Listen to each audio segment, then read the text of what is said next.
कश्मीर की बर्फ से ढकी वादियों के बीच ऊंचे पहाड़ों की छाया में एक शांत गांव बसा हुआ था।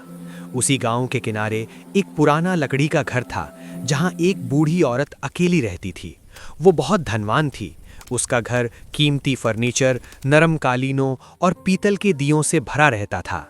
वो जितनी धनवान थी, उतनी ही अपने सफ़ेद बालों के कारण रहस्यमयी लगती थी। एक ठंडी शाम उसने आटा गूंथा और अपने लिए 3 रोटियां बनाई। कुछ देर बाद उसे लगा कि भूख कम है। उसने रोटियों को कपड़े से ढक दिया और सोचा, पहले अपने बाल संवार लेती हूँ, फिर खा लूंगी। वो रोज रात अपने बालों को अच्छे से संवारती थी। उसके बाल बहुत लंबे और सफ़ेद थे, जैसे बर्फ पर गिरी चांदनी। वो खिड़की के पास बैठी और बालों को अलग अलग भागों में बांटकर धीरे धीरे कंघी करने लगी। बार बार कंघी करने से उसके बाल चारों तरफ फैल गए और थोड़ी ही देर में उसका चेहरा पूरी तरह उन बालों के पीछे छुप गया। उसी समय 3 चोर चुपचाप घर के बाहर आ पहुंचे। एक लंबा और पतला था, दूसरा मजबूत कद का, माथे पर टीका लगाए हुए, और तीसरा मूंछ और दाढ़ी वाला, जिसकी आंखें हर हरकत पर टिकी थीं। लंबा चोर दबे पांव खिड़की के पास गया और अंदर झांका। अंदर उसे सफ़ेद बालों से घिरा एक डरावना साया दिखाई दिया।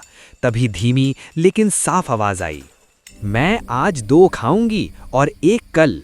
वो घबराकर पीछे हटा और फुसफुसाया, उसे पता है कि हम 3 हैं, वो चुड़ैल है। मजबूत कद वाला चोर पहले वाले चोर को डरपोक समझकर हंसने की कोशिश करता हुआ आगे बढ़ा।